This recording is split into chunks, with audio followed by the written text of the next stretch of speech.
Good morning সকলকে এবং তার সাথে জানাই শুভ দীপাবলির আন্তরিক প্রীতি শুভেচ্ছা এবং অভিনন্দন।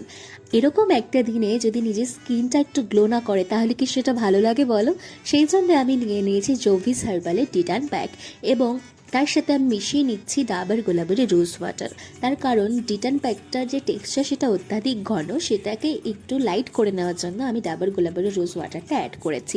ডিটান প্যাকটি 15 থেকে 20 মিনিট লাগিয়ে রেখে ওয়াশ করে নিতে হবে এবং তারপর মা দিয়েছিল আমাকে উপটান। এই উপটানটা মা বাড়িতেই বানিয়েছিল আর এটা কিন্তু ফেস প্যাকের কাজ করে। এটাও 15 থেকে 20 মিনিট পর এটা ওয়াশ করে নিতে হবে। আর ঘাড় আর গলার জন্য আমি কিন্তু আলাদা একটা প্যাক বানিয়েছিলাম, এটাও বাড়িতেই বানিয়েছিলাম। তারপর এটা মেখে আমি কিন্তু স্নান করার পর আমার স্কিনের লুকটা দেখো একবার কতটা চেঞ্জ হয়ে গেছে।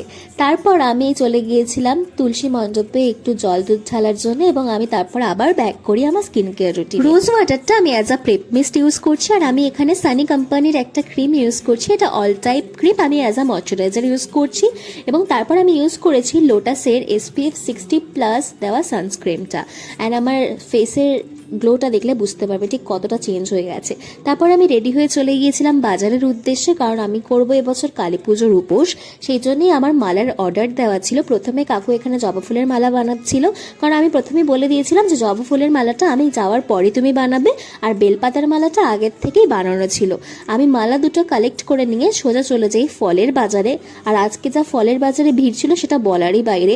সেখান থেকেই চলে গেছিলাম মিষ্টি কিনতে। মিষ্টি আর ফলটা একসাথে নিয়ে নিয়েছে, সব ক্লিপিংস আমি নিতে পারিনি।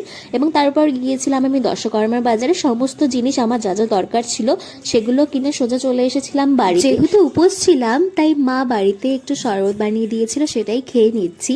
আর মায়ের পুজোতে কি কি করলাম সে সমস্ত ভিডিও আস্তে আস্তে আপলোড করব। ভিডিওটা কেমন লাগলো অবশ্যই জানিও।